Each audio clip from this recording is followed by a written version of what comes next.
Pork আমি গত ক্লাসেও বলছিলাম, পর্কটা দেখতে হোয়াইটিশ কালার হয়।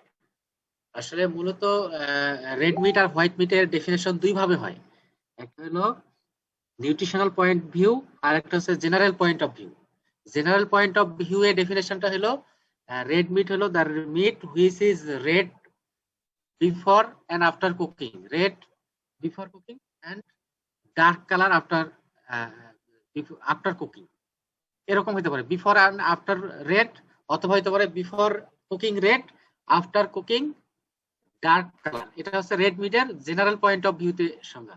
আর হোয়াইট মিটের সংজ্ঞা হচ্ছে the meat which is white or pale in colour before and after cooking. Cooking করার পূর্বেও পেল কালার অথবা হোয়াইটিশ কালার থাকবে, কুকিং করার পরেও হোয়াইটিশ কালার অথবা পেল কালার থাকবে, সেটা হচ্ছে হোয়াইট মিট। এটা হলো জেনারেল পয়েন্ট অফ ভিউতে। আর যদি আমরা বলি যে নিউট্রিশনাল পয়েন্ট অফ ভিউতে, যে মিটে মায়োগ্লোবিন বেশি থাকে, আমরা এর পরের চ্যাপ্টারগুলো যখন ডিসকাশন করবো এগুলো আস্তে আস্তে তোমরা বুঝতে পারবে আর কি। মায়োগ্লোবিন, আমরা জানি যে মায়োগ্লোবিন একটা মিটের একটা কনস্টিটিউয়েন্ট, যেটা হলো মিটের রেড কালারের জন্য দায়ী। এই মায়োগ্লোবিন, মাইটোকন্ড্রিয়া, সাইটোক্রোম, এগুলো যে মিটে বেশি থাকে সেই মিটটাকে সাধারণত রেড মিট বলা হয়। ঠিক আছে? তো এই পয়েন্ট অফ ভিউতে পর্ক হচ্ছে একটা রেড মিট আসলে। যদিও পর্কটা জেনারেল ভিউতে দেখলে অনেক সময় পেল কালার দেখা যায়, হোয়াইটিশ কালার দেখা যায়, কিন্তু নিউট্রিশনাল ফ্যাক্টর গুলো অ্যানালাইসিস করলে এটা দেখা যায় যে মূলত সাইন্টিফিক্যালি এটা রেড মিটের ক্যারেক্টারিস্টিক্স গুলো বেয়ার করে, যার কারণে পর্ককে সবসময় রেড মিটেই বলা হয়। এই জন্য আমরা red meat, white meat, pork আর সি ফুড আলাদা করে দেখাইছিলাম। আমি প্রথমে তোমাদের বলছিলাম যে মিটের ক্লাসিফিকেশন অনেক ভাবে আছে অনেক জায়গায়। কোথাও কোথাও শুধু রেড মিট আর হোয়াইট মিট লেখা আছে, কোথাও কোথাও লেখা আছে রেড মিট, পোল্ট্রি, পর্ক, কোথাও কোথাও লেখা আছে red meat, poultry, pork, sea food. ঠিক আছে? এটা ক্লাসিফিকেশন কোনো ফিক্সড কিছু না আর কি, মিটের একদম এক্সাক্ট কোনো ক্লাসিফিকেশন না। এটা সাধারণত যে মিটগুলো অ্যাভেলেবেল তার উপর ভিত্তি করে একটা ক্যাটাগরাইজ করা হয়েছে, সাইন্টিফিক কোনো ক্লাসিফিকেশন নয় আর কি। তো যাই হোক, তাইলে আমাদের একটা কনফিউশন ছিল যে পর্কটা আসলে এক্স্যাক্টলি কি হবে। পর্কটা সাইন্টিফিক্যালি যদি আমরা বলি, তাহলে পর্কটা ডেফিনেটলি রেড মিট, যতই ওটার কালার পেল কালার হোক, কারণ ওর নিউট্রিশনাল কম্পোজিশনটা রেড মিটের ক্যারেক্টারিস্টিক্স বেয়ার করে আর কি। সো আমি আশা করবো যে পর্ক নিয়ে মনে হয় আমাদের আর কোনো কনফিউশন থাকবে না, যে পর্ক ডেফিনেটলি একটা রেড মিট।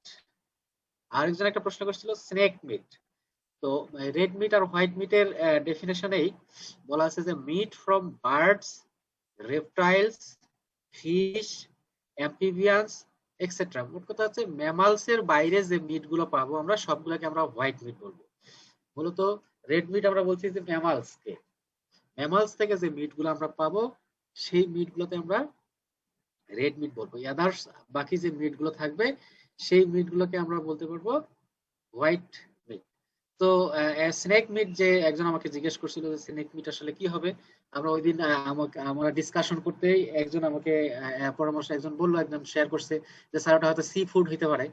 তো ঠিক সি ফুড তো হতেই পারে, কিন্তু এখানে মূলত যদি রেড আর হোয়াইট এর মধ্যে ক্যাটাগরি করি তাহলে snake meat definitely white meat হবে। আরেকজন বলছিল যে টার্কি মিট, টার্কির মিটটা রেড মিট নাকি হোয়াইট মিট। তো ওই দিন আমি মোটামুটি বলেই দিছিলাম যে বার্ড যত এভিয়ান স্পিসিস আছে সব মিট গুলোকে আমরা সাধারণত হোয়াইট মিটেই বলি। তবে এই বার্ড গুলোর হচ্ছে থাই রিজিয়ন যেগুলোর এক্সারসাইজ বেশি হয়, যেমন turkey, ostrich, ostrich, native chicken, wild সিক্সট্রিচ,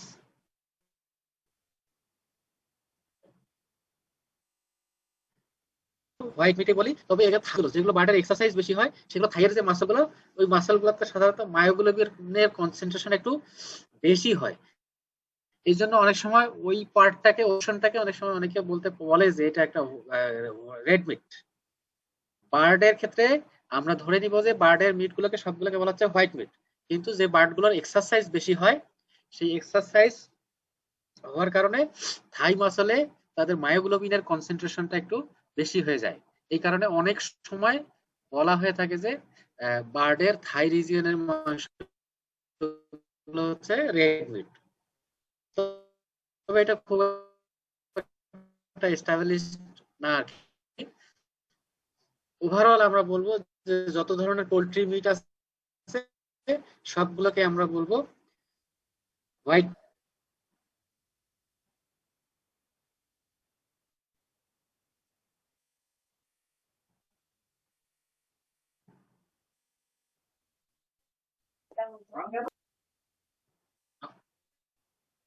আমার কথা কি শোনা যাচ্ছে?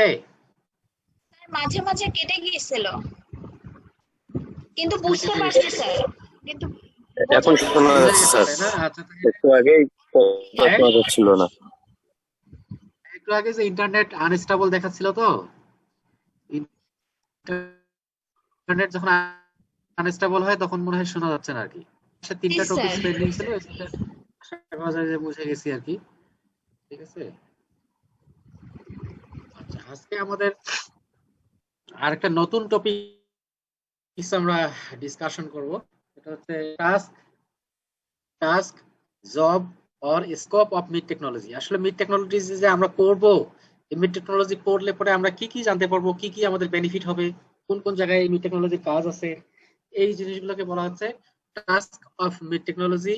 অথবা এইভাবে আসতে পারে টেকনোলজি, অথবা আসতে পারে scope of mid technology.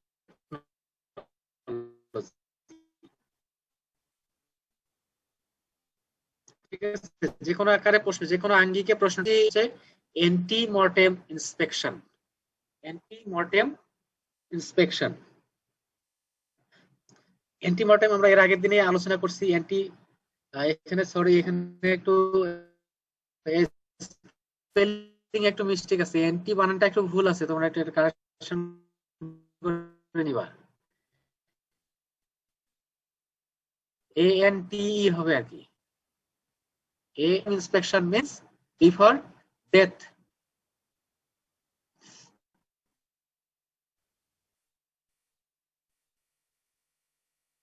Technology study করবো তখন আমরা অ্যান্টিমর্টেম ইন্সপেকশনটা স্টাডি করব। এছাড়া দ্বিতীয় পয়েন্ট হচ্ছে post mortem inspection. Post mortem inspection সেদিনে আমরা আলোচনা করছি গত ক্লাসেই। Post means after, mortem means death, before death inspection. তো মিড টেকনোলজি আমরা যখন পড়বো, মিড টেকনোলজি যখন জানবো, তখন আমরা অ্যান্টিমর্টেম ইন্সপেকশন করা জানবো, পোস্ট মর্টেম ইন্সপেকশন করাও জানবো। ঠিক আছে। মিড টেকনোলজি আরেকটা কাজ হচ্ছে কোয়ালিটি ডিটারমিনেশন। মিড টেকনোলজি আরেকটা বড় কাজ, বড় জব হচ্ছে কোয়ালিটি ডিটারমিনেশন। কোয়ালিটি, গুণাগুণ নির্ণয় করা। তো মিটের কোয়ালিটি আমরা তিন ভাবে নির্ণয় করতে পারবো। একটা হলো অর্গানোলেপটিক কোয়ালিটি। অর্গানোলেপটিক কথাটা তোমরা হয়তো এর আগে শুনছো, যে আমাদের হিউম্যান বডিতে আমরা বলি সিক্স সেন্স। আমাদের নর্মাল যে সেন্স অর্গান গুলো আছে, সেই সেন্স অর্গান গুলো ব্যবহার করে যদি কোনো টেস্ট করা হয়, তখন সেই টেস্ট গুলোকে বলে অর্গানোলেপটিক টেস্ট।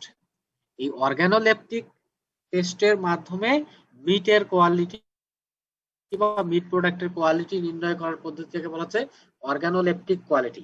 মানে চোখ দিয়ে দেখলাম মিটের কালার, মিটের কালারটা লাল থাকার কথা, কিন্তু সেটা হয়ে গেছে ব্ল্যাকিশ কালার হয়ে গেছে। তার মানে এটা কি একটা ডিসকোয়ালিফিকেশন। মিটটা হওয়ার কথা হোয়াইটিশ কালার, কিন্তু হয়ে আছে ব্ল্যাকিশ কালার।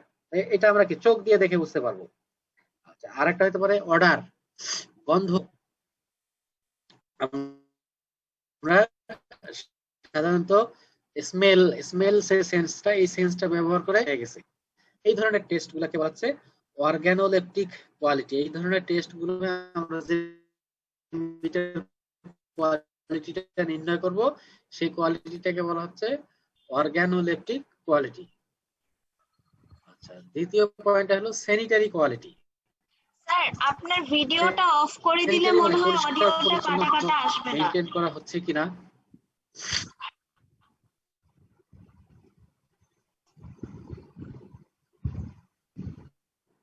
ভিডিও তো অফ করা আছে। স্যার অন করা আছে। অফ আছে, অফ আছে। কিছু অফ করা আছে। এখন কি শোনা যাচ্ছে? জি স্যার এখন ক্লিয়ার আসতেছে, আবার মাঝে মধ্যে একদমই আটকে যাচ্ছে। আচ্ছা, তাহলে আমি একটা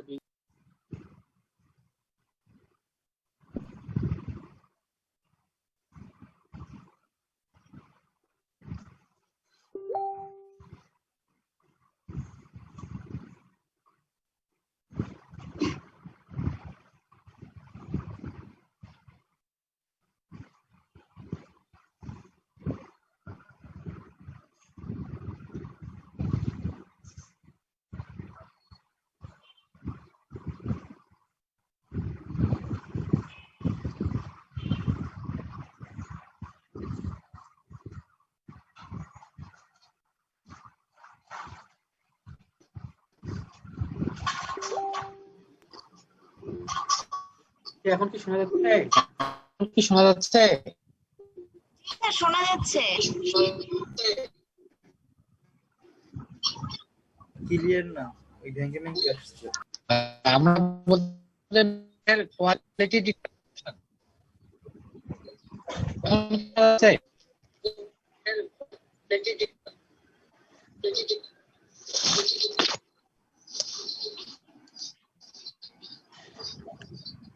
ইন্টারনেটের হ্যালো স্যার আপনি হচ্ছে বিডি রেঞ্জ যেটা আছে এটাতে কথা বললে একটু ভালো মানে বেশি ভালো শোনা যাচ্ছে, কিন্তু আপনার নামের আইডি দিয়ে যেটা ওইটাতে শোনা যাচ্ছে না। আচ্ছা এখন শোনা যাচ্ছে? স্যার এখন দুইটা অন করা আছে অডিও। এখন হ্যাঁ এখন জি স্যার, শোনা এখন যাচ্ছে। ভালো শোনা যাচ্ছে। এখন এখন ভালো ভালো শোনা শোনা যাচ্ছে। যাচ্ছে। আচ্ছা আচ্ছা, আমরা বলতেছিলাম যে কোয়ালিটি ডিটারমিনেশন, একটা মিট বা মিট প্রোডাক্টের কোয়ালিটি আমরা তিন ভাবে ডিটারমিনেশন করতে পারি। একটা হচ্ছে অর্গানোলেপটিক কোয়ালিটি, যেটা আমরা বললাম যে সিক্স সেন্স ব্যবহার করে, আমাদের সেন্স অর্গানগুলো ব্যবহার করে মিটের কোয়ালিটি নির্ণয়। দ্বিতীয়টা বলা হলো স্যানিটারি কোয়ালিটি। স্যানিটারি মানে পরিষ্কার পরিচ্ছন্ন হাইজিনিক কোডগুলো মেনটেন করা হয়েছে কিনা মিট প্রোডাকশন করার ক্ষেত্রে, সেই ধরনের পয়েন্টগুলোকে বলা হচ্ছে। আর 3 নাম্বার হচ্ছে যে মাইক্রোবায়োলজিক্যাল কোয়ালিটি। মাইক্রোবায়োলজিক্যাল কোয়ালিটি তোমরা অবশ্যই জানো, মাইক্রোবায়োলজি তো পড়ে আসছো, যে আমরা কিছু কালচার বা বিভিন্ন টেকনিক অবলম্বন করে মিটের কোয়ালিটিটা ঠিক আছে কিনা সেটা নির্ণয় করার যে পদ্ধতি, সেটাকে বলা হচ্ছে মাইক্রোবায়োলজিক্যাল কোয়ালিটি অফ মিট। তো আমরা যদি মিট টেকনোলজি স্টাডি করি তাহলে এই তিন ভাবে মিটের কোয়ালিটিটা আমরা ডিটারমাইন করতে পারবো। তারপরের পয়েন্টটা হচ্ছে যে কোয়ালিটি ডিটারমিনেশন করলাম, যে কোয়ালিটি নির্ণয় করলাম, কোয়ালিটিটাকে ধরে রাখতে হবে, সেটাকে বলা হয়েছে quality control and quality assurance program. Quality control and quality assurance program. আমরা যে কোয়ালিটিটা নির্ণয় করলাম, একটা কোয়ালিটি একটা স্ট্যান্ডার্ড নির্ধারণ করলাম, সেটাকে আমাদের কি করতে হবে? ধরে রাখতে হবে। এইটাকে ধরে রাখার যে টেকনিক সেটাকে বলছে কোয়ালিটি কন্ট্রোল। একটা কোয়ালিটি আমরা একটা স্ট্যান্ডার্ড ফিক্স করলাম, সেই স্ট্যান্ডার্ডটা আমাদের ধরে রাখতে হবে এবং নিশ্চিত করতে হবে, সেই প্রোগ্রামটাকে বলা হচ্ছে quality control and quality assurance program. যে কোয়ালিটি আমরা ডিটারমাইন করলাম সেই কোয়ালিটিটা আমরা কন্ট্রোল করব এবং কোয়ালিটি এসুরেন্স করব আর কি, নিশ্চয়তা দিব যে হ্যাঁ এই কোয়ালিটিটা অব্যাহত থাকবে। ঠিক আছে? আচ্ছা, মিড টেকনোলজি আরেকটা কাজ হচ্ছে pre harvest and post harvest technological application. নিত্য নতুন টেকনোলজি ডেভেলপ হয়, যত দিন যাচ্ছে তত বিভিন্ন ধরনের টেকনোলজি প্রযুক্তি তৈরি হচ্ছে। তো প্রি হারভেস্ট মানে কি, একটা অ্যানিমাল স্লটার করার আগে আমরা নতুন যে টেকনোলজি গুলো আছে সেগুলো ব্যবহার করব। আবার স্লটারের পর পোস্ট হারভেস্ট, মাংস উৎপাদন হয়ে গেছে, এরপরে প্রিজার্ভেশন, ট্রান্সপোর্টেশন, এগুলোর ক্ষেত্রে নতুন নতুন যে টেকনোলজি আছে এই টেকনোলজির ব্যবহারগুলো আমরা এই মিড টেকনোলজির মাধ্যমে জানতে পারবো আর কি। এটা একটা মিড টেকনোলজির কাজ, যে কি কি নতুন টেকনোলজি আসছে সেই টেকনোলজি গুলো অ্যাপ্লাইড করতে, অ্যাপ্লিকেশন করতে হবে আর কি। ঠিক আছে? এরপরে আর একটা পয়েন্ট হচ্ছে কন্ট্রোলিং জোনোসিস। মিড টেকনোলজি, যদি আমরা মিড টেকনোলজি যে স্কোপ গুলো আছে, যেমন আমরা antemortem inspection, post mortem inspection, তারপর কোয়ালিটি ডিটারমিনেশন, এই কাজগুলো যদি আমরা ভালো মতো করি তাহলে আমরা কি করতে পারবো? জেনেটিক ডিজিজ কন্ট্রোল করতে পারবো। অ্যান্টিমর্টেম ইন্সপেকশন এর মাধ্যমে জীবিত অবস্থায় কোনো অ্যানিমেলের কোনো রোগ বালাই থাকলে আমরা সেটা ডিটেক্ট করতে পারবো। পোস্টমর্টেম ইন্সপেকশনের মাধ্যমে আফটার স্লটার যদি কোনো ধরনের ডিজিজ পাওয়া যায় সেটাকে আমরা কন্ট্রোল করতে পারবো। ঠিক আছে? আবার organoleptic quality, sanitary quality, microbiological quality টেস্টের মাধ্যমেও আমরা মিটের যে কোনো রোগ বালাই আছে কিনা, যে রোগটা স্প্রেড করতে পারে, এগুলো ডিটারমাইন করতে পারি। যার কারণে বলা হয় যে মিড টেকনোলজি যদি আমরা ভালো মতো স্টাডি করি, মিড টেকনোলজির একটা বড় কাজ হচ্ছে জেনেটিক ডিজিজ কন্ট্রোল করা, কন্ট্রোলিং অফ জেনেটিক ডিজিজ। আরেকটা পয়েন্ট হলো কন্ট্রোলিং অফ অ্যানিমাল ডিজিজেস। যেমন আমরা এই একই যেভাবে জেনেটিক ডিজিজ কন্ট্রোল করব, ঠিক জেনেটিক ডিজিজ যদি আমরা কন্ট্রোল করতে পারি, অ্যান্টিমর্টেম ইন্সপেকশন যদি আমরা ঠিক মতো করতে পারি, তাহলে কি হবে? এক অ্যানিমাল থেকে আরেক অ্যানিমালের রোগটা সহজে ছড়াইতে পারবে না। এখানে মূলত যেটা বলা হয়েছে, মিড টেকনোলজিক্যাল যে টুলস গুলো আছে এগুলো যদি আমরা ঠিক মতো ব্যবহার করি তাহলে জেনেটিক ডিজিজ কন্ট্রোল করা যাবে, আবার animal two animal disease spread করার থেকে আমরা কন্ট্রোল করতে পারবো। আচ্ছা, তারপরে একটা পয়েন্ট হলো implementation of hygienic code of practice. এটা তো বলার অপেক্ষা রাখে না যে এই মিড টেকনোলজির একটা বড় কাজ হচ্ছে হাইজিন মেনটেন করা আর কি। ফার্ম থেকে শুরু করে একদম মিট সেল করা, কনজিউমারের বাসা পর্যন্ত, কনজিউমারের হাত পর্যন্ত যাওয়ার আগ পর্যন্ত যে সমস্ত হাইজেনিক কোড আছে, পরিষ্কার পরিচ্ছন্নতার বিধি আছে, এই বিধিগুলো ইমপ্লিমেন্ট করবে হলো মিড টেকনোলজি। আচ্ছা, এরপরে আরেকটা পয়েন্ট হলো strict adherence to good manufacturing practice. GMP বলে সংক্ষেপে, গুড ম্যানুফ্যাকচারিং প্র্যাকটিস। দেখবো যে তোমরা অনেক সময় অনেক প্রোডাক্ট কিনলে ওখানে দেখবো যে লেখা থাকে জিএমপি, সংক্ষেপে লেখা থাকে। তার মানে কি, এই প্রোডাক্টটা তৈরি করা হয়েছে ভালো পদ্ধতি প্রোটোকল অনুসরণ করে, হাইজিনিক, স্বাস্থ্যবিধি, স্যানিটারি কন্ডিশন, তারপর অন্য যে রুলস গুলো থাকে সবগুলো রুলস যখন স্ট্রিক্টলি মেনটেন করা হয় কোনো প্লান্টে, তখন ওখান থেকে যে প্রোডাক্টটা আসে সেই প্রোডাক্টটাকে বলা হয় গুড ম্যানুফ্যাকচারিং প্র্যাকটিস থেকে এই প্রোডাক্টটা আসছে। প্রোডাকশন প্রসিডিওরের মধ্যে কোনো ধরনের হ্যাজার্ড নাই, কোনো ধরনের আনহাইজিনিক কোনো কন্ডিশন নাই, আনস্যানিটারি কোনো কন্ডিশন নাই, ডিজিজ ফ্রি, এরকম ভাবে যদি আমরা কোনো মিট অ্যান্ড মিট প্রোডাক্ট প্রস্তুত করতে পারি তখন সেটাকে বলা হচ্ছে গুড ম্যানুফ্যাকচারিং প্র্যাকটিস। আরেকটা এখানে যেটা হলো যে তোমার পয়েন্ট হলো যে এই মিড টেকনোলজিতে সবচেয়ে কঠিন ভাবে মেনটেন করা প্রয়োজন হয় HACCP। এটা একটা প্রোগ্রাম, HACCP একটা প্রোগ্রাম, যদি আমরা বলি যে এটা একটা প্রোগ্রাম, এটা একটা প্রোটোকল। কিসের protocol? Hazard analysis critical control point. HACCP একটা প্রোটোকল, যে প্রোটোকলের মাধ্যমে আমরা ডিটারমাইন করতে পারবো কোন জায়গা থেকে ইনফেকশন হচ্ছে, কোন জায়গা থেকে ইনফেকশনটা আসতেছে, সেই ইনফেকশনের সোর্সটা ডিটেক্ট করা এবং সেই অনুযায়ী বিকল্প ব্যবস্থা নেওয়া, সেটা প্রোটেক্ট করা। সেটাকে বলা হচ্ছে Hazard analysis critical control point. ঠিক আছে, তো আমাদের মিড টেকনোলজির যে স্কোপ, সেই স্কোপগুলোর মধ্যে আমরা বললাম প্রথমে একটা যে antemortem inspection, postmortem inspection, quality determination, quality control and assurance, pre harvest and post harvest technological application, controlling of genetic disease, controlling animal diseases, implementation of hygienic code of practice. আর একটা সর্বশেষ বললাম যে এই মিড টেকনোলজির মাধ্যমে good manufacturing practice করা হয় এবং Hazard analysis critical control point detect করে কোথা থেকে সংকট আসতেছে, কোথা থেকে ইনফেকশন আসতেছে সেটা আইডেন্টিফাই করে সেটা দূর করার চেষ্টা করা হয়। এই হচ্ছে মোটামুটি টাস্ক অফ মিড টেকনোলজি। পরীক্ষায় টাস্ক অফ মিড টেকনোলজি অথবা জব অফ মিড টেকনোলজি অথবা স্কোপ অফ মিড টেকনোলজি এভাবে প্রশ্নটা আসতে পারে। তোমাদের কারো কোনো প্রশ্ন আছে? বুঝতে পারো না এরকম কোনো পয়েন্ট? স্যার আমাদের বাংলাদেশে কি স্যার এন্টি মর্টেম আর পোস্টমর্টেম ইন্সপেকশনটা আছে? বাংলাদেশে আইন আছে, নিয়ম কানুন আছে। তুমি যদি মিউনিসিপাল, পৌরসভা, জেলা শহরের যদি কখনো মিট মার্কেটে যাও, সেখানে দেখবা যে তাদের মিটের মধ্যে অনেক সময় সিল দেওয়া থাকে। এটা নিয়ম আমাদের দেশে আছে, আইন আছে, কিন্তু আমাদের দেশে মেইনটেইন হয় না আর কি। মেইনটেইন হয় না, কিন্তু শহরগুলোতে কিছুটা করে চেষ্টা করে।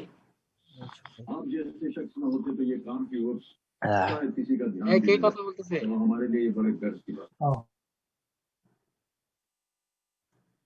কি বুঝতে পারছো আমি কে প্রশ্ন করছিল সে বুঝলা? স্যার বুঝতে পারছি স্যার। নিয়ম আছে, শহরের যে স্লটার হাউস গুলো আছে সেগুলোতে কিছুটা মেনটেন করার চেষ্টা করে, কিন্তু গ্রামে গঞ্জে তো কোনোভাবেই মেনটেন হয় না আর কি আসলে। আচ্ছা, আর কারো কোনো প্রশ্ন? স্যার পাবনা বেঙ্গল এক্সপোর্ট মিলিটের একটু ইয়াটা বলবেন, মানে এক্সপোর্ট মিল সম্বন্ধে। কোনটা? আরেকবার প্রশ্ন করো। পাবনা বেঙ্গল এক্সপোর্ট মিট সম্বন্ধে, মানে ওরা যে স্যার পাবনায় যে হচ্ছে এক্সপোর্ট মিলটা আছে সেই সম্বন্ধে জানতে চাচ্ছি আর কি। ওই সম্পর্কে আমরা পরে জানবো। আজকে যেটা ডিসকাশন হলো সেখানে কোনো প্রশ্ন আছে কিনা? না স্যার। আচ্ছা, যদি তোমাদের আর কোনো প্রশ্ন না থাকে তাহলে আমি পরের টপিকসে চলে যেতে চাচ্ছি। আচ্ছা স্যার।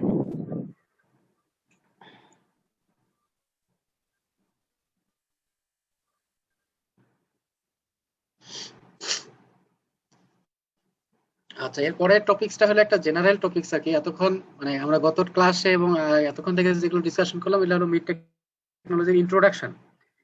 এখন হলো যে আমরা প্রত্যেকটা সাবজেক্টে কিছু টেকনিক্যাল টার্ম থাকে, টেকনিক্যাল টার্ম, যে টার্মগুলো আমরা যদি জানি তাহলে পরবর্তী যে ডিসকাশন গুলো আসবে, পরবর্তী যে আলোচনাগুলো আসবে, সেই আলোচনাগুলো আমাদের বুঝতে সহজ হবে। যেমন তোমরা আমাদের এনিম্যাল সায়েন্সে আমরা কিছু টার্মিনোলজি পড়াইতাম বিভিন্ন এনিম্যাল রিলেটেড, ঠিক এখানে মিট রিলেটেড কিছু টার্মিনোলজি আছে, কিছু টেকনিক্যাল টার্ম আছে, যে টার্মগুলো আমাদের ভালো মতো জানতে হবে। যদি আমরা এই টার্মগুলো জানি পরবর্তী ডিসকাশন গুলো আমাদের বুঝতে সুবিধা হবে।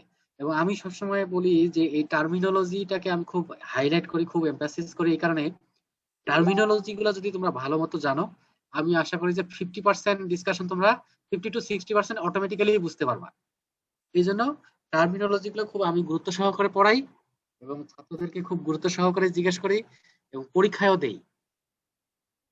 আমি খুব দৃঢ়ভাবে বিশ্বাস করি যে টার্মিনোলজি যে স্টুডেন্ট সব জানবে, সে ওই সাবজেক্টের 50 to 60% সে নিজে নিজেই বুঝতে পারবে, তার কোনো টিচারের প্রয়োজন হবে না। ঠিক আছে? তো এই জন্য মানে আমি যেহেতু গুরুত্ব দিচ্ছি তোমাদের ভালোর জন্যই আর কি, তো তোমাদেরও এই টার্মিনোলজি গুলো গুরুত্ব দিয়ে স্টাডি করতে হবে। টার্মিনোলজি গুলো যদি বুঝতে পারো, এরপরে দেখা যাবে কোনো লেকচার যদি তোমরা মিসও করো, তারপরও রিডিং পড়লে, রিডিং দিলেই তোমরা বুঝতে পারবা যে এখানে। আর যদি টার্মিনোলজি যদি ভালো মতো ধারণা না থাকে, তাহলে অনেক জায়গায় দেখা যাবে বুঝতে একটু প্রবলেম হয়। যার কারণে টার্মিনোলজি খুব গুরুত্বপূর্ণ একটা চ্যাপ্টার। এটা আমরা 2টা বা 3টা ক্লাস ধরে অনেকগুলো টার্মিনোলজি সেগুলো আমরা জানবো আর কি। ঠিক আছে? তো তোমাদের যেটা আমি আবারও বলতেছি যে যদি আমরা পরীক্ষার দিকে কখনো যেতে পারি আর কি, পরিস্থিতি ভালো হলে, তো মিড টার্ম পরীক্ষা, কুইজ পরীক্ষা এবং ফাইনাল পরীক্ষা সবগুলাতে টার্মিনোলজি থাকবে। মিড টার্মে 2.5 মার্ক, ফাইনালে 2.5 মার্ক, 5 মার্ক থাকবে টার্মিনোলজিতে, মানে মিড টার্ম এবং ফাইনাল মিলে। আবার ভাইভাতে তো জিজ্ঞাসা করা হবে, কুইজ পরীক্ষায় দেওয়া হবে। তার মানে দেখা যাচ্ছে টার্মিনোলজিটা যদি ঠিকমতো পড়া যায় 10 মার্ক কভার করা সম্ভব হবে আর কি, সব মিলায়। কারণ বেশিরভাগ ভাইভাতে তোমার দেখবা যে ভাইভা মূলত টার্মিনোলজির উপরেই ভাইভা বেশি হয়ে যায়, বেশিরভাগ প্রশ্ন হয়। তো আমি আশা করবো যে তোমরা টার্মিনোলজি গুলো একটু মনোযোগ দিয়ে বোঝার চেষ্টা করবে আর কি। তো প্রথম যে একটা শব্দ আমরা যেটা বলছি যে পেল্ট, পেল্ট তোমরা এর আগে শুনছো কিনা আমি জানি না, খুব সংক্ষিপ্ত আকারে আমি, তোমরা হয়তো প্রথম আজকে তোমাদের দ্বিতীয় ক্লাস এসে, এর আগে তোমাদের সঙ্গে ক্লাস নিই, তোমরা সবসময় দেখবে যে আমি সবসময় সংক্ষিপ্ত আকারে যেটা সবচেয়ে ভালো হয় সেটা দেওয়ার চেষ্টা করি আর কি। পেল্টের অনেক ডেফিনেশন আছে, কিন্তু আমি একটা সেন্টেন্স দিছি, খুব ছোট একটা sentence. A skin of an animal, especially with its fur or wool. A skin of an animal, especially with its fur or wool. তো উল কথাটা তো আমরা জানি, ফার কথাটাও আমাদের জানার কথা আর কি, যেহেতু আমরা থার্ড ইয়ারে লেভেল 3 তে চলে আসছি, সেহেতু আমি আশা করি যে তোমরা ফার এবং উল দুইটা শব্দই জানো। তারপরে ফার এবং উল কি আমি একটু পরে ওটা ব্যাখ্যা করবো, ওইটা আমার এখানে আছে আর কি। তো পেল্ট আমরা বললাম যে কোনো অ্যানিমেলের চামড়া, যেটা বলি আমরা বাংলায় বলি স্কিন, চামড়া বলি, সেই চামড়াটা কি সহ, ওর যে ফার মানে হেয়ার এবং উল যেগুলো থাকবে সেগুলো সহ একত্রে বলা হচ্ছে পেল্ট। পেল্ট যদি তোমরা বুঝো তাহলে হাইডস, পরের দুইটা টপিক খুব সহজে বুঝতে পারবা, হাইড আর স্কিন। তো পেল্ট আমি আরেকবার বলি, পেল্ট বললাম যে একটা অ্যানিমেলের skin, outer covering, with its fur or wool, naturally যেভাবে পশমগুলো থাকবে সেই পশমগুলো সহ চামড়াটাকে বলা হচ্ছে পেল্ট। আচ্ছা, দ্বিতীয় হলো হাইড কি, এখানে বলছে the pelt taken from a large adult animal. Large adult animal, এখানে সবচেয়ে যেটা ইম্পর্টেন্ট কথা হচ্ছে লার্জ অ্যাডাল্ট অ্যানিমেল। এই কথাটা তোমাদের মনে রাখতে হবে যে হাইড কোনটা, যে হাইড হচ্ছে একটা পেল্ট, পেল্ট মানে কি skin with its fur or wool. হ্যাঁ, the pelt taken from a large adult animal, large animal গুলো, এবং সেগুলো অবশ্যই তাদের অ্যাডাল্ট হতে হবে, ম্যাচিউর। যেমন যদি আমরা বলি বুল, বুলক, কাউ, এই ধরনের হবে। এখানে এক্সাম্পল দেওয়া আছে কাউ হাইডস, তাহলে হাইডস, কাউ হাইডস যদি আমরা বলি তাহলে বুঝবো যে এটা কিসের পেল্ট, এটা একটা বড় লার্জ ম্যাচিউর ক্যাটেলের একটা পেল্ট। ঠিক আছে, যেটাকে আমরা বলতেছি হাইড। তো আমরা সংক্ষিপ্ত আকারে বলবো যে হাইডের ডেফিনেশনটা কি, the pelt taken from a large adult animal. আচ্ছা, এরপর আসো স্কিন, এখানে বলছে the pelts of smaller animals, smaller, ওখানে বললাম লার্জার অ্যানিমেল, আর এখানে বলতেছি smaller animals and young of large animals and young of large animals। তাহলে দুইটা কন্ডিশন, হাইডের ক্ষেত্রে একটা কন্ডিশন, আমরা কি বলছি যে লার্জ অ্যাডাল্ট অ্যানিমেল, আর স্কিনের ক্ষেত্রে যেটা বলতেছি সেটা হলো যে pelts of smaller animal, ছোট animal and young of large animals। মানে লার্জ অ্যানিমাল যেমন আমরা কাউ বললাম, কাউয়ের ইয়াংটার নাম হচ্ছে কি কাফ। কাফ থেকে যে আমরা পেল্ট পাবো সেটাকে আমরা হাইড বলবো না, সেটাকে বলবো স্কিনস। কাফের যে পেল্ট আসবে সেই পেল্টটাকে আমরা বলবো স্কিনস। তাহলে তিনটা টার্ম। স্যার তাহলে পেল্টের উদাহরণ কি? পেল্ট এটা একটা কমন টার্ম। যেমন আমরা যদি বলি মানুষ, আমরা কি বললাম? মানুষ। মানুষ বলতে মহিলা, পুরুষ, ছোট বড় সবাইকে বোঝাবে, ঠিক আছে? আর যদি বলি যে বালক, বয়, তখন একটা নির্দিষ্ট বয়সের বালককে বোঝাবে। যদি বলি মেন মানে কি অ্যাডাল্ট মানুষ, অ্যাডাল্ট পুরুষ মানুষ। যদি বলি ওমেন তাহলে কি একটা adult female female human being, ঠিক আছে? যদি বলে চাইল্ড তাহলে কি ছোট বাচ্চা, সেটা যে কোনো সেক্সের হইতে পারে। ঠিক এরকম পেলটা হলো একটা কমন টার্ম যেটা দিয়ে সমস্ত অ্যানিমেলের চামড়াকে বোঝাবে। এই চামড়াগুলো বড় অ্যানিমেল থেকে আসলে সেটাকে বলতেছি হাইড, আর ছোট অ্যানিমেল থেকে আসলে সেটাকে বলা হচ্ছে স্কিনস। কি বুঝতে পারছো? জি স্যার। আচ্ছা, তাহলে এরপরে আমরা বললাম যে ফার একটা ডেফিনেশন। ফার যেটা হলো আমরা এখানে বলছি যে thick growth of hair that covers the skin of many different animals। অনেক অ্যানিমেলের যে বডি কভারিংটা আছে সেখানে যে লম্বা যে হেয়ার গুলো থাকে সেই হেয়ার গুলোকে ফার বলে। মূলত হেয়ার গুলোকে বলা হয় ফার। আর ফার বাদ দিয়ে যেগুলো আছে সেটাকে বলা হচ্ছে উল। উলটা আমি যাচ্ছি, তোমাদেরকে আমি বলতেছি আর কি। আচ্ছা, ফারটা বুঝছো কিনা? উল বাদ দিয়ে অ্যানিমেল বডিতে উল বাদ দিয়ে বাকি যে ফাইবার গুলো থাকে অন্যান্য অ্যানিমেলে, সেই অ্যানিমেলের যে ফাইবার গুলো থাকে সেগুলোকে আমরা মূলত হেয়ার বলি। ওই হেয়ারটাই হচ্ছে ফার মূলত। স্যার অ্যাঙ্গোলা গোট যেরকম একটা। হ্যাঁ, অ্যাঙ্গুলারটা হলো মোহেয়ার বলি আমরা, ওইটা একটা স্পেশাল, ওইটাও হেয়ার, ওইটাকে উল বলা হয় না। আর ওইটা হতে পারে, ঠিক আছে, অথবা নরমাল গোটের হতে পারে। আচ্ছা, এরপরে আসে যে উল। আমাদের এখানে একটু জানার একটু ব্যাপার আছে। উল আর একটা শব্দ দেখো এখানে ফ্লিস। তোমরা কি এই দুইটা শব্দ জানো? না স্যার। আরে ফ্লিস জানি না।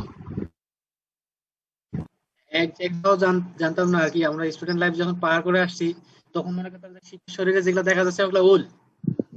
ঠিক আছে, উল ওইটা ঠিক আছে, কিন্তু এখানে উলের ডেফিনেশনটা এরকম: wool is the textile fibre obtained from sheep and other animals। যেমন ক্যামেল থেকে আসলে সেটাকে আমরা উল বলি আর কি। ক্যামেলের শরীর থেকে যে ফাইবারটা আসে সেটাকে অনেক সময় উল বলে আর কি, ঠিক আছে? তো উল আমরা বলি যে উলের জ্যাকেট পরছি, বলি না? স্যার উলের জ্যাকেট আমরা যখন পরি কি সরাসরি শীত থেকে নিয়ে আসি পরি, নাকি ওখানে কিছু প্রসেসিং করা লাগে? এখানে মডিফাই হয়। হ্যাঁ, মডিফাই হয়। আমি সেটাই বলতে চাচ্ছি যে উল বলতে সাধারণত মডিফাইড হওয়ার পরে যেটা থাকে সেটাকে আমরা উল বলি, ঠিক আছে? ডেফিনেশনটা একটু বুঝতে হবে যে শিপের শরীর থেকে আসছে, ঠিক আছে, কিন্তু সেটা মডিফিকেশন হওয়ার পরে আমরা যখন ব্যবহারের উপযোগী হয় তখন সেটাকে আমরা উল বলি আর কি। কিন্তু আমরা ন্যাচারালি আমরা জেনে আসছি শিপের শরীরে যেটা উল বলে, ঠিক আছে, উল বলে, কিন্তু আফটার মডিফিকেশন। যেমন দ্বিতীয় সংজ্ঞাটা দেখো, উলের দ্বিতীয় সংজ্ঞাটাতে তোমরা বুঝতে পারবা, the fine soft curly or wavy hair forming the coat of a sheep, goat or similar animal। Similar animal মানে যে ক্যামেলিডিস বললাম আর কি। Specially when shorn। shorn কথাটা তোমরা এখানে দেখো ব্র্যাকেটে আমি লিখে রাখছি, past participle of share। Sharing তো আমরা জানি, শেয়ারিং হচ্ছে শিপ থেকে ফাইবার কালেকশন করা যেটা। তো শেয়ারিং এর past participle ফর্ম হচ্ছে shorn। তাহলে specially when shorn and prepared for use in making clothes or yarn। Yarn কথাটা হলো সুতা আর কি, একটার সঙ্গে একটা ইন্টারলক জোড়া দিয়ে সুতা তৈরি করা। তো যাই হোক, আমি যেটা বুঝাইতে চাচ্ছি সেটা হচ্ছে যে উল হচ্ছে শিপের শরীরে যেটা থাকে ওইটা, ঠিক আছে, ওইটাই উল। কিন্তু ওইটাকে উল বলবো কখন? যখন সেটা শেয়ারিং করা হবে, specially when shorn and prepared for use in making cloth। আমরা কি আমাদের ভুলটা এখন একটু বুঝতে পারছি যে এতদিন থেকে আমরা যেটা জেনে আসতাম সেটা জানাটা ঠিকই ছিল, কিন্তু তার সঙ্গে কি হবে, একটু যোগ হবে। কি যোগ হবে? যে when shorn and prepared for use, যখন আমরা ইউজ করার জন্য প্রিপেয়ার্ড করে ফেলছি তখন সেটাকে উল বলতেছি আর কি। উলের ডেফিনেশন দুইটা দেওয়া হয়েছে, দুইটাই পারফেক্ট ডেফিনেশন আমি মনে করি। একটা হলো wool is the textile fibre obtain from sheep and other animals. দ্বিতীয় ডেফিনেশনটা আরো একটু বড় ডেফিনেশন এবং কিন্তু ভালো ডেফিনেশন আর কি, fine soft curly or wavy hair forming the coat of a sheep, goat or similar animal, especially when shorn and prepared for use in making cloth or yarn. তাইলে উল কখন বলবো? যে শিপের শরীর থেকে যেটা আসে যখন সেটা আমরা করার জন্য ব্যবহার করার উপযোগী করে দিলি তখন সেটাকে বলা হচ্ছে উল। ঠিক আছে? স্যার তাহলে বিফোর মডিফিকেশনটা কি হবে?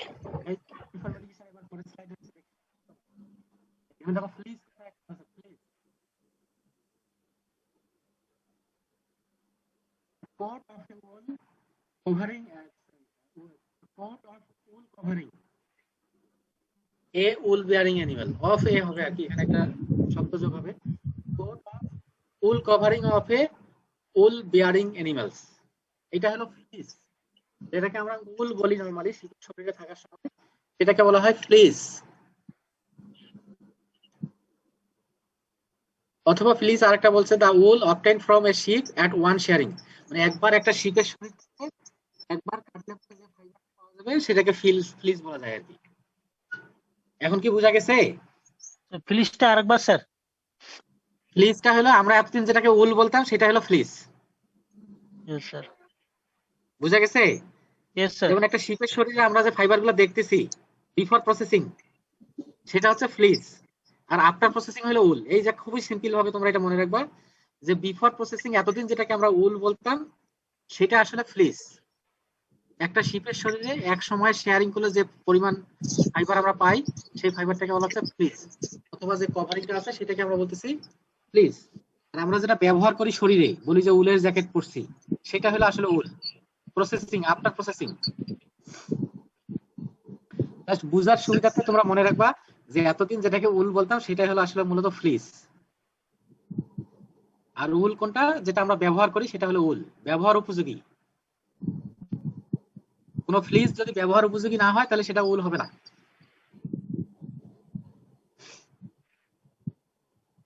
আচ্ছা, আগের স্লাইডে একটা ইয়ার্ন একটা কথা ছিল, সেই ইয়ার্ন কথাটা এখানে আমি একটু ডেসক্রাইব করছি। ইয়ার্ন কি? Yarn is a long continuous length of interlock fibres. যে এই যে উলের যে আমরা যে পাবো ফ্লিস থেকে যে উল পাবো এই উলগুলাকে একটার সঙ্গে একটা জোড়া দিয়ে লম্বা যে সুতার মতো তৈরি করা হয় সেটাকে বলা হচ্ছে ইয়ার্ন বলে আর কি। Yarn is a long continuous length of interlocked fibres. নিজেদের মধ্যে একটার সঙ্গে আরেকটা জোড়া দিয়ে যে সুতাটা লম্বা তৈরি করা হয় সেই সুতাটাকে বলা হয় ইয়ার্ন। এখানে দেখো তো উলের ডেফিনেশনে বলছে মেকিং ক্লথ অর ইয়ার্ন, হয় ক্লথ তৈরি করার সময় ব্যবহার করি অথবা সুতা তৈরির সময় ব্যবহার করি, এটাকে বলতেছি উল।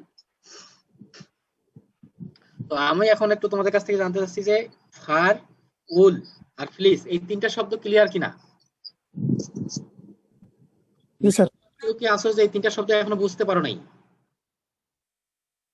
স্যার ফার আর উলের মধ্যে বেসিক ডিফারেন্সটা স্যার একটু বলতেন। উলটা হলো তোমার যে আমরা বলতেছি যে উলটা হলো একটু ফাইন হয় সাধারণত, ঠিক আছে, আর ফারটা হলো হেয়ার টাইপ মোটা।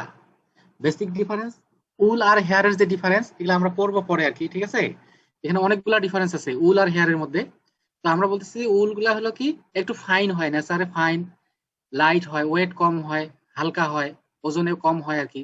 কিন্তু হেয়ার গুলো মোটা হয়, হেয়ারের স্ট্রাকচারটা মোটা হওয়ার কারণে এর ওজনটা একটু বেশি হয়, হেভি হয় আর কি, ভারী হয়, লম্বা হয়, মোটা হয়, এরকম পার্থক্য।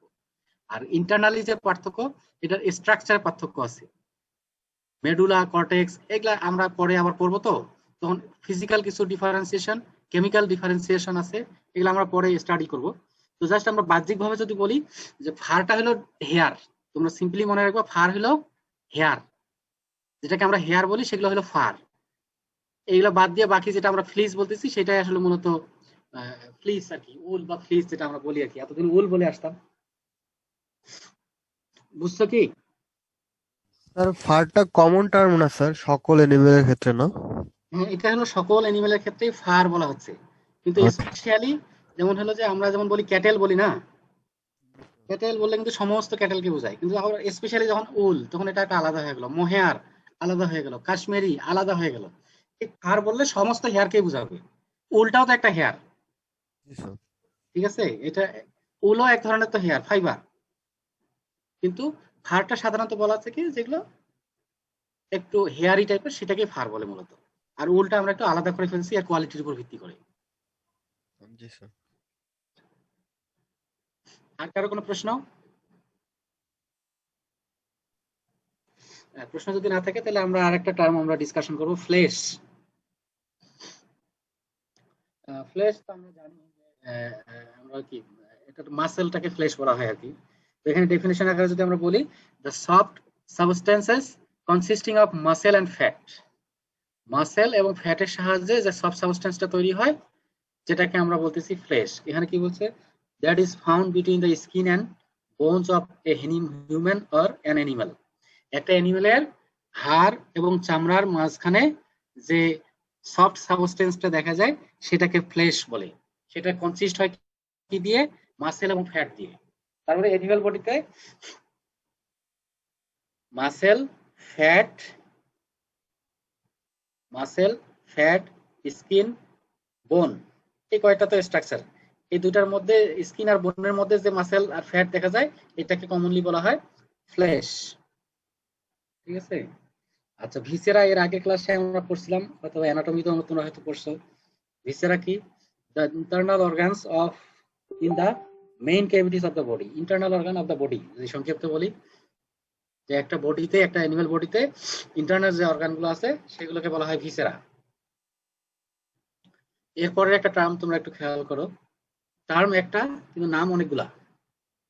ওফাল, টার্ম একটা নাম অনেকগুলা, নামগুলাই বড় আর কি। ডেফিনেশন আছে, নামটাই বড়, নামটা মনে রাখাই কঠিন আর কি। পরীক্ষায় আসে ওফাল, অথবা ভ্যারাইটি মিটস, অথবা গ্ল্যান্ডুলার মিট, অথবা প্লাক মিট, অথবা অর্গান মিট। ডেফিনেশন কিন্তু ওইটাই, ভিসেরাই।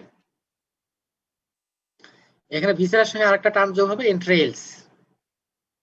এন্ট্রেলস মূলত ইন্টেস্টাইন এবং স্টোমাক যে বলে আর কি। এন্ট্রেলস মানেও এই যে এন্ট্রেলস, ওফাল আর ভিসেরা, এই টার্মগুলো মোটামুটি কমন, কাছাকাছি একই ধরনের টার্ম।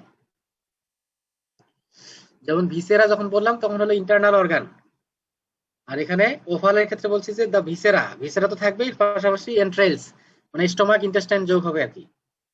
এই তেমন কোনো বেসিক কোনো পার্থক্য নাই এই তিনটা টার্মের মধ্যে, অল্প কিছু পার্থক্য। যখন শুধুমাত্র ভিসেরা বলবো তখন ইন্টারনাল অর্গান গুলাকে বোঝায়, যখন ওফাল বলবো internal organ plus stomach intestine যা আছে সবগুলাকে বোঝায়।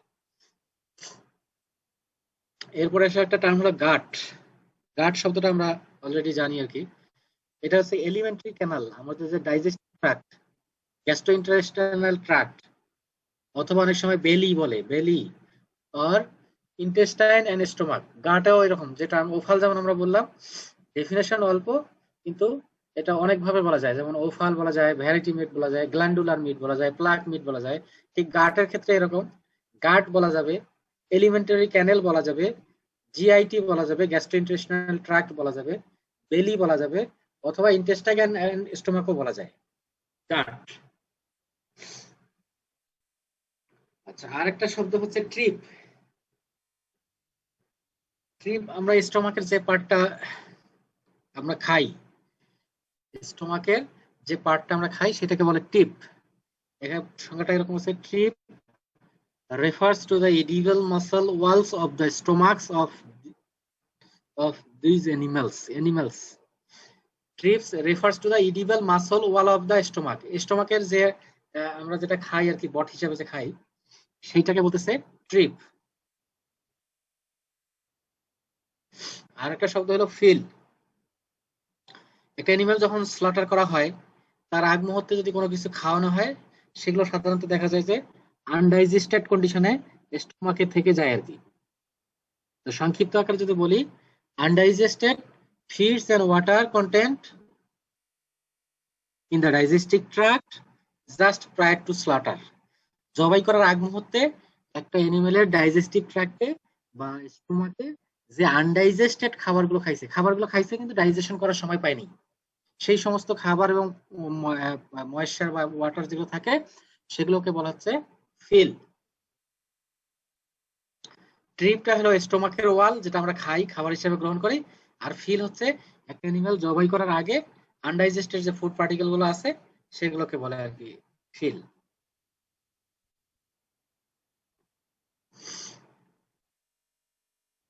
তো এই আজকে মোটামুটি এতটুকুই আর কি টার্গেট ছিল পড়ানোর। স্যার ট্রিপটা আরেকবার একটু বললে ভালো হয়। ট্রিপটা হলো আমরা স্টোমাক খাই না, অনেকে স্টোমাক খায় আর কি, জি স্যার। তো ওইটাই এখানে জাস্ট লেখা আছে tripes refer to the edible muscle wall of the stomach. স্টোমাকের যে খাই সেই অংশটাকে বলতেছে ট্রিপ। আমরা ভুঁড়ি খাই যে ভুঁড়ি, সোজা জি বাংলায় স্যার। বলতে, সেটাই হলো ট্রিপ। স্যার ফিলটা তো আমরা স্যার স্লটার করার পরেই পাবো। হ্যাঁ, স্লটার করার পরে পাবো, কিন্তু হলো যে মানে যেগুলো আনডাইজেস্টেড অবস্থায় থাকবে সেই অংশটুকু ফিল বলবো আর কি আমরা। ঠিক আছে ঠিক আছে, আর বুচার্ড অ্যানিমেল স্যার, হ্যাঁ কি অ্যানিমেল? আর এটা বাচ্চার স্যার এনিমেল। Yes sir. বাচ্চার, বুচার জবাই করা অ্যানিমেল। জবাই, বুচার মানে কি কসাইখানা, কসাই, বুচার হাউস আমরা জানি না, বুচার হলো কসাই। আর এখানে বুচার্ড অ্যানিমেল বলতে জবাই করা অ্যানিমেল বলছে আর কি। যে ওফালের ডেফিনেশনে আছে তাই তো, ওফাল বলছে কি যে একটা জবাই করা অ্যানিমেলের যে ভিসেরা গুলো থাকবে, যে ইন্টেস্টাইন স্টোমাক গুলো থাকবে সবগুলোকে ওফাল বলে। জবাই করা অ্যানিমেল, স্লটার্ড অ্যানিমেল। স্যার এন্ট্রেলস এর ভিতরে কি স্টোমাক অন্তর্ভুক্ত? আসলে আমি বললাম যে এই তিনটা টার্ম আসলে খুব কাছাকাছি, মানে এক এক জায়গায় এক এক রকম। যেমন হচ্ছে কোথাও শুধু ইন্টেস্টাইন আছে, কোথাও ইন্টারনাল অর্গান সহ বলছে যে এন্ট্রেলস। এইগুলো নিয়ে বোদারিং হওয়ার কিছু নেই, জাস্ট ইন্টেস্টাইন আর ইন্টারনাল অর্গান জাস্ট এইটুকু বললে হবে। ইন্টারনাল অর্গান বললে তো সবগুলাকেই বোঝায়, ঠিক আছে? জি স্যার। এই তিনটা টার্ম একেবারে ক্লোজ,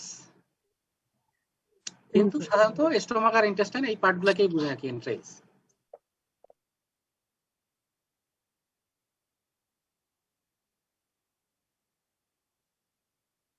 আর কারো কোনো প্রশ্ন আছে টোটাল ডিসকাশনের উপর?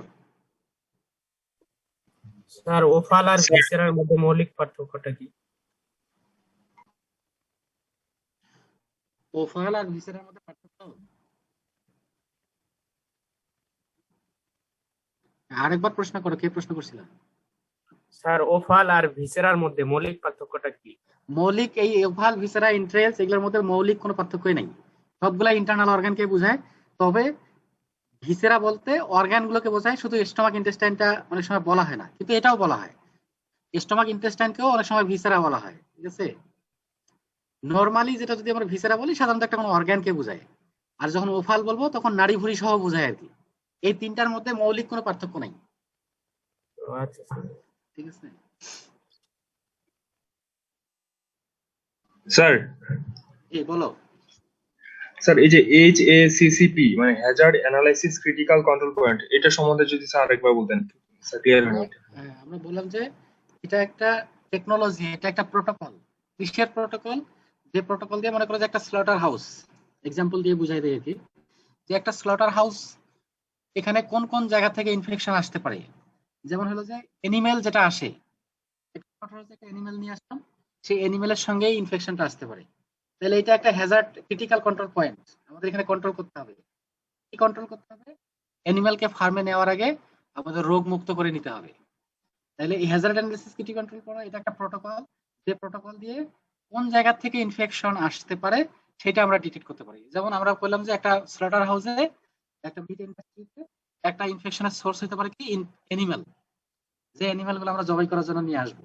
তাহলে এটা একটা ক্রিটিক্যাল কন্ট্রোল পয়েন্ট যেটা আমাদের কন্ট্রোল করতে হবে। আবার আরেকটা সোর্স হতে পারে কি, যে লোকজন কাজ করে, যে লোকজন কাজ করতেছে তাদের মাধ্যমে ইনফেকশন আসতে পারে। তাহলে যে ওয়ার্কিং বা এমপ্লয়ি যারা আছে এরা একটা ক্রিটিক্যাল কন্ট্রোল পয়েন্ট, যেটাকে আমাদের মেনটেন করতে হবে, ঠিক আছে? এরপরে আরেকটা হতে পারে কি, যখন আমরা কাজ করতেছি যে ইকুইপমেন্ট গুলো দিয়ে, এই ইকুইপমেন্ট গুলোতে কি সোর্স অফ ইনফেকশন হতে পারে, তাহলে এটা একটা ক্রিটিক্যাল এই ইউনিটগুলো পরিষ্কার পরিচ্ছন্ন করে নিতে হবে। ঠিক HACCP এর কাজটা হলো এরকম, কোন কোন জায়গা থেকে ইনফেকশন আসছে সেই পয়েন্টগুলো ডিটেক্ট করা এবং সেই অনুযায়ী মেজার নেওয়া, ব্যবস্থা নেওয়া, প্রিভেন্টিভ মেজার নেওয়া। নামটাতে আমরা বুঝতে পারতেছি যে Hazard analysis critical control point determination. ঠিক আছে, কোন জি কোন স্যার, জায়গা বুঝছি স্যার, থেকে থ্যাংক ইউ। হ্যাজার্ড হতে পারে সেই পয়েন্টগুলো অ্যানালাইসিস করে বের করে সেখানে প্রতিরোধমূলক ব্যবস্থা নেওয়া আর কি। জি স্যার। আর কারো কোনো প্রশ্ন?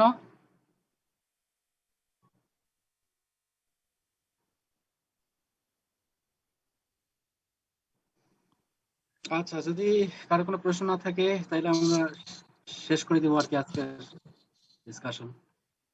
কেউ একজন রেইজ হ্যান্ড করছিল, এখন আর পাওয়া যাচ্ছে না। কারো কি কোনো জিজ্ঞাসা আছে? না স্যার। রইসুল মোমেন, আসসালামু আলাইকুম। রইসুল মোমেন কিছু বলবা? না স্যার। রেইজ হ্যান্ড হয়ে আছে। তো ঠিক আছে, তাহলে তোমাদের এটা তো স্লাইডটা আমি অলরেডি দিয়ে দিছি সিয়ারের কাছে, তোমরা ওর কাছ থেকে কালেকশন করে নিবা, ও তোমাদেরকে পাঠিয়ে দিবে। এরপরে যদি কোনো প্রশ্ন থেকে থাকে তোমরা এটা স্টাডি করবা। যদি আমার রিপোর্টটা না হয় তাহলে দেখুন যে কোনো সমস্যা আছে, মুভিজন একটা সমস্যা আছে। কিসে?